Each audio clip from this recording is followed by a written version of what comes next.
Indonesia memiliki banyak pahlawan nasional yang dahulu berjuang untuk merebut kemerdekaan dari penjajah. Dari sekian banyak pahlawan nasional di Indonesia, ternyata ada beberapa pahlawan yang namanya hampir dilupakan. Berikut 4 pahlawan yang dilupakan orang Indonesia.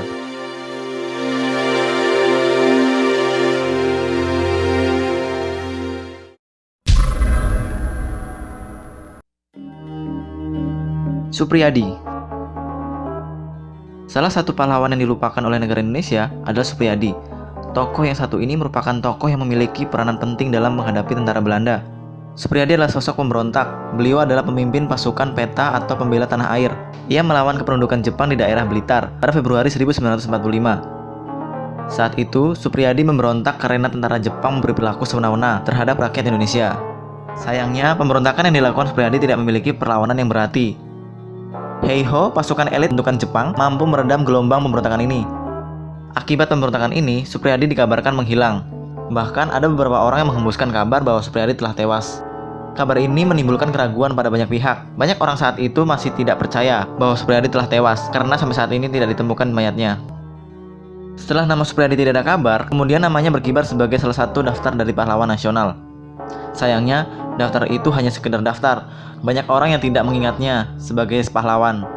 Padahal beliau saat itu menduduki posisi Menteri Keamanan Rakyat pada kabinet pertama negara Indonesia.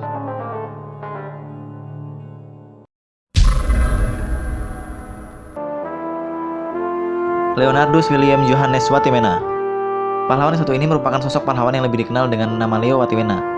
Pria kelahiran Jakarta 3 Juli 1927 ini merupakan seorang perwira pemberani yang cukup ditakuti. Wataknya tergolong keras dan ia dikenal dengan seorang yang temperamental. Namanya mulai dikenal setelah ia menjalani beberapa operasi militer.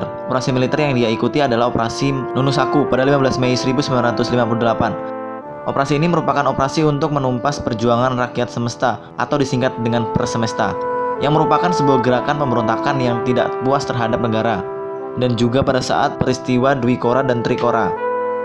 Karirnya meresat pada saat ia melakoni sebagai Wakil Panglima Operasional II saat melakukan operasi pembebasan Irian Barat yang terjadi tahun 1961.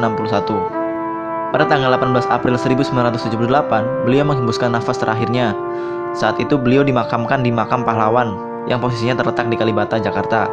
Meskipun ia diagungkan sebagai seorang pahlawan, tetapi banyak orang yang melupakannya. Padahal orang yang memiliki julukan penerbang gila ini sudah dibuatkan monumennya. Monumen tersebut berada di depan pintu Pangkalan Udara Halim Perdana Kusuma.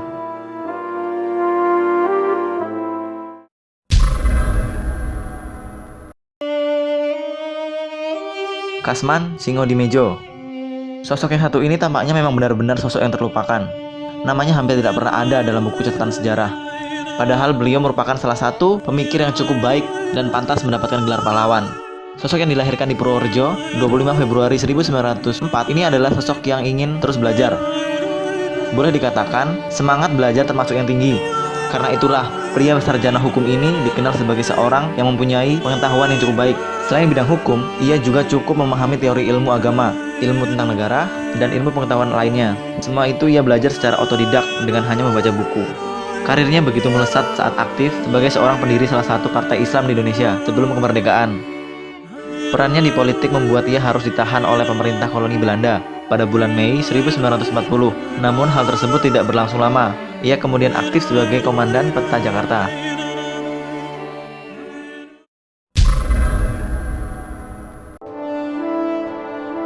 Marilonga. Sosok Marilonga juga merupakan salah satu pahlawan yang dilupakan. Padahal perannya dalam upaya perdamaian tergolong baik dan patut diacungi jempol. Sosok yang dilahirkan pada 1955 ini ternyata dilahirkan dengan nama Lebalonga. Namun sang ayah mengganti nama anaknya dengan nama Marilonga karena ia sering sakit. Sosok pahlawan satu ini dilahirkan dari kawasan NTT dan merupakan sosok yang sangat cerdas. Ia adalah pahlawan yang cukup tangguh sehingga berkali-kali merepotkan Belanda. Terbukti perlawanan yang dipimpin oleh Marilonga menghasilkan perang koloni yang berlangsung sampai 5 kali, yakni pada tahun 1893 sampai 1907.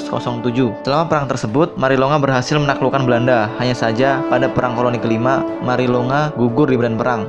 Padahal 4 pertemuan sebelumnya, ia terus memenangkan pertarungan dengan taktik yang cerdik dan strategis yang baik. Ia pun menguasai medan pertempuran.